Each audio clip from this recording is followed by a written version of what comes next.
What's up, everybody? It's your boy back again with another certified hood classic. Of course, I always have to ask, how was these past like 6 or 7 days for you? Of course, you already know I'm here with another video dropping on a Tuesday because I'm clearly allergic to doing anything on time. What I can say is that for today's video, I want to be able to talk about something a little bit different here. See, because if there's one thing I've realized in today's society, especially in today's entertainment era, is that people are starting to get more tapped in with creative arts. Whether it be photography or painting or tax fraud, people seem to start to put more time into their passion projects now more than they ever had before. And when it comes to music, I'm starting to see a lot more people wanting to become DJs nowadays. I mean, including me as well, you know? Like, I remember growing up and the blueprint for life basically just being go to school, go to work, start a family, and die. Which that all still applies, but at least now we have stuff like TikTok to be able to distract us from those realities. Like, I remember the look on my mother's face when I told her I'd rather make videos and spin tracks than ever get back into IT again. Which, when I look back at it all today, I feel like my point still kind of stands as of right now. I would still rather prefer to do the shit that I'm doing now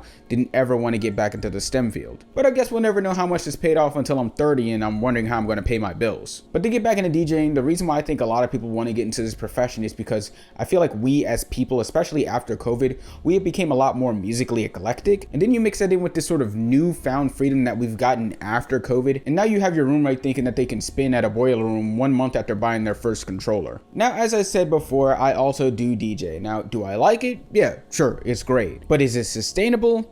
Well, not for the city that I live in. But for me, at the end of the day, I mainly just do it for the love of the game, in the same sense of the reason why I make videos on YouTube. I don't exactly care about the financial aspects or sustainability. I just needed something better to do aside from just working out and going to parties. But on the other hand, this isn't exactly a path meant for everybody. And this doesn't just apply to being a DJ. This applies to damn near anything creative. You can draw a circle, but that doesn't make you an artist, you know, or you can shoot a video, but that doesn't necessarily make you a film producer. And of course, anybody can say that Marshmello is better than Fred again, but that doesn't necessarily make you a DJ. But I bring this point up to say that, well, that's kind of the point that makes being a DJ more fun, especially since COVID happened. It's essentially made this whole new creative wave within the music scene that has inspired a lot of people. Even with my own interests, you know, it's like I'll scroll through like my Instagram feed and I'll see all sorts of stuff like Hoer Berlin, Mixmag, Kindred Radio, The Lot Radio, Boiler Room. We have bedroom DJs and all sorts of weird techno shit that I would love to be more involved in.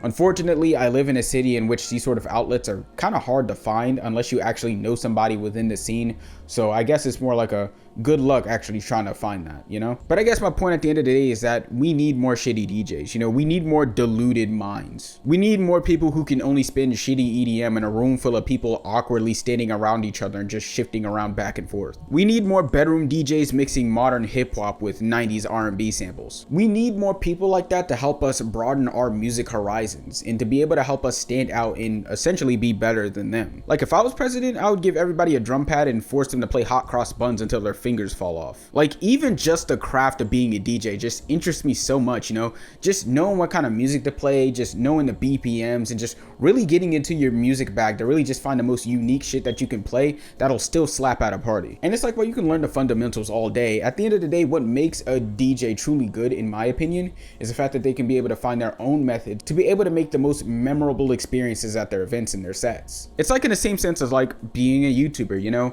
You can always just learn the basics of shooting and editing a video, but at the end of the day, what makes good content is you. It's you as a person and what you're willing to put down for it, you know? So at the end of the day, I support really shitty DJs as much as I support the really good ones, because you're both stepping stones towards greater heights within the music scenes. And then I also appreciate the rise that the scene has had in these past couple of years after COVID, giving both music nerds and casuals a whole new interest and hobby to be able to get into. But let me know your thoughts on the rise of all these new DJs nowadays. And if you're a DJ yourself, let me know how you feel about the profession, or better yet, I want to ask a question. Do you use the sync button or not? And if you don't use the sync button, why are you weird? But I want to thank you guys for watching, man. Just another banger just to drop on your heads, man. It's kind of a nothing burger video, but at the end of the day, I still feel like it's right to at least be able to drop one video a week. You know, it's such a bare fucking minimum, but I feel like I just never have the drive right now.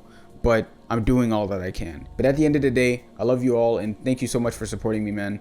I'll see you guys next week when I don't know. I don't know what I'll do next week, but I'll do something. So I'll see you guys. Peace. Fuck you, Baltimore!